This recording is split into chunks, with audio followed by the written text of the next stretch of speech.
Muy buen día, compañeros. Soy Jason Rojas. Vamos a hablar de la Constitución Política y sus normas y procedimientos en el transporte de carga terrestre. La primera pregunta nos enfoca qué tiene enfocada nuestra Constitución Política con la norma de procedimientos de transporte de carga. Entonces, para tener más claro, tenemos que ser conscientes que nuestra Constitución Política es la máxima ley, en donde está la máxima y se fundamenta la mayor jerarquía en ella. Se establecen los derechos, los deberes y obligaciones de los ciudadanos que tienen contra la estructura del Estado. El Estado, bajo sus órdenes y lineamientos, aprueban a los demás normas que rigen del país. Entonces el Estado se le ha encargado con la Constitución Política de crear normas, leyes para poder hacer alguna novedad o alguna situación que se presente en Colombia, delitos, procesos administrativos o lo que sea necesario. Entonces la Constitución Política está incluida eso.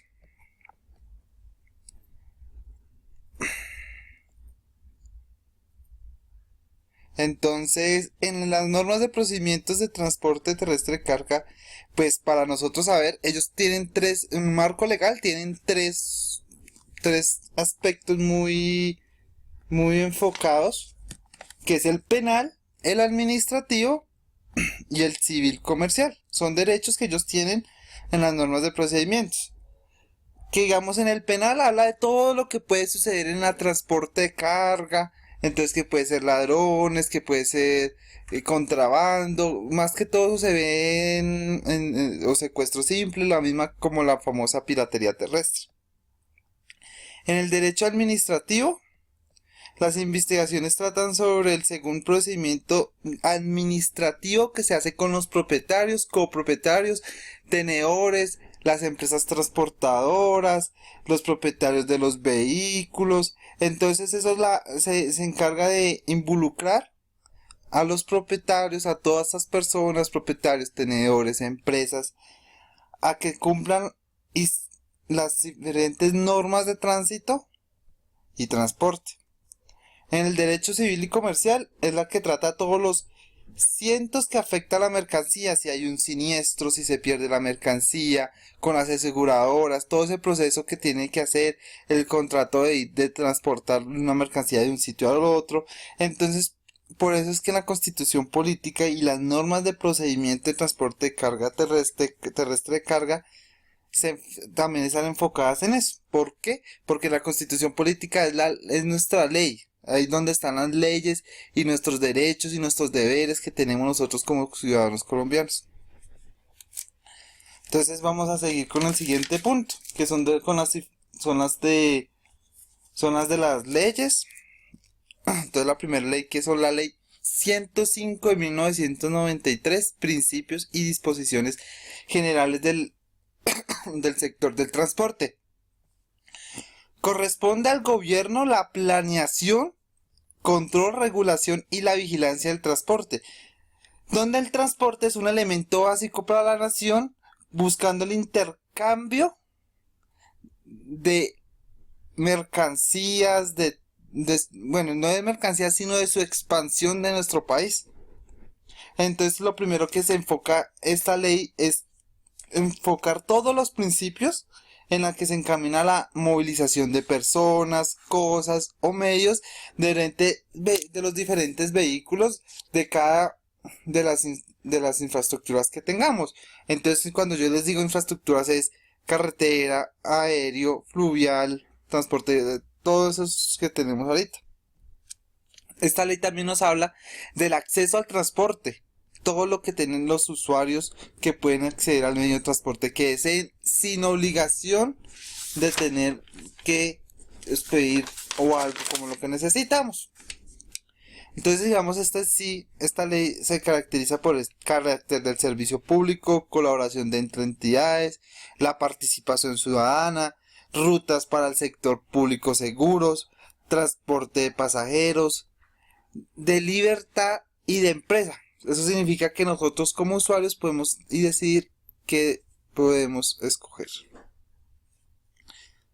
Entonces, al final esta ley nos muestra las obligaciones que se deben tener entre las empresas transportadoras ante los usuarios que solicitan su servicio. Entonces, ¿cuáles dictan disposiciones básicas sobre el transporte? Eso trata la ley 105.993.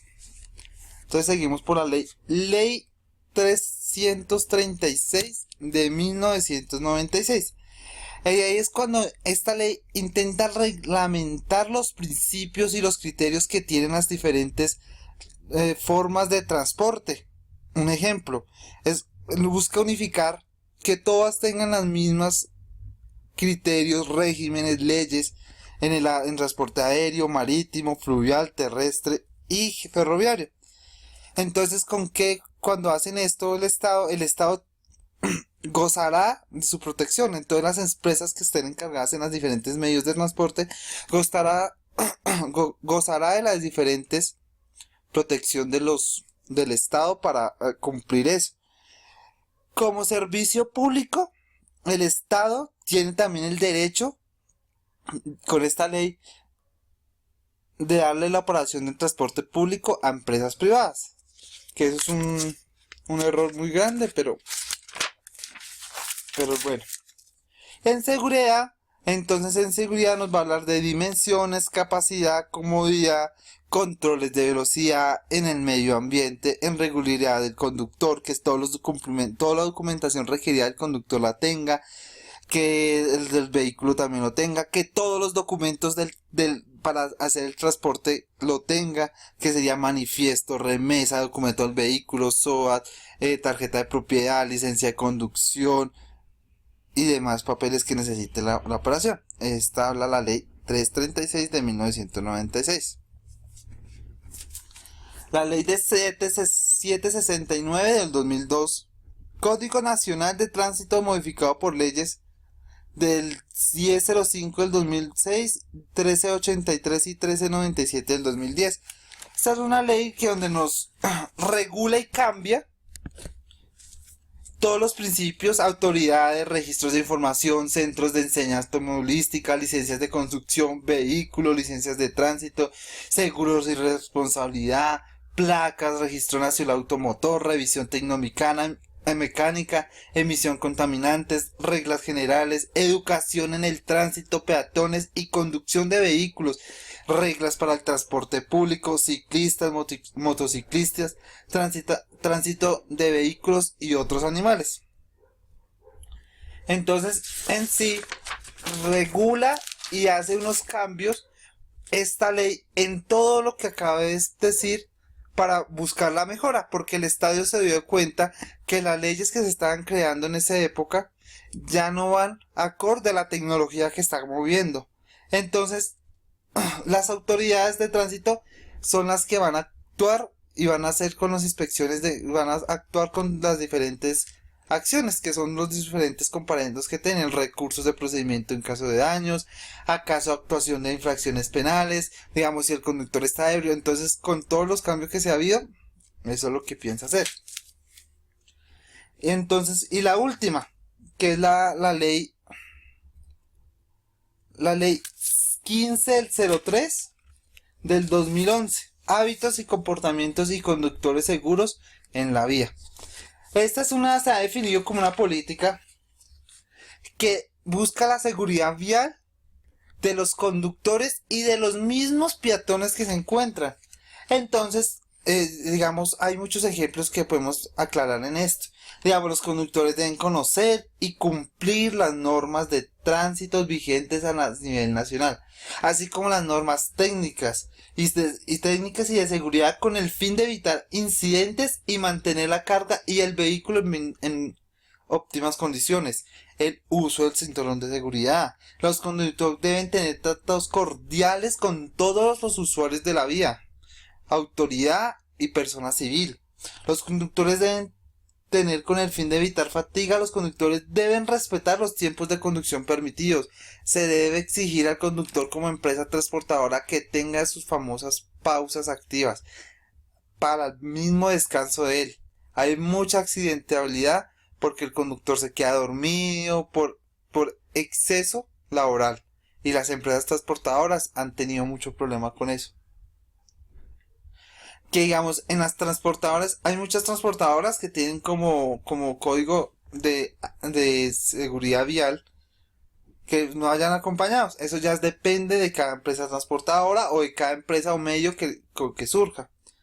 Los conductores deben respetar las velocidades que están permitidas por las diferentes carreteras a nivel nacional. Y otra cosa muy importante que tengo acá, todos los vehículos deben estar equipados con un kit de emergencia. Entonces compañeros, esto de las leyes. Entonces espero que les haya gustado. Muchas gracias.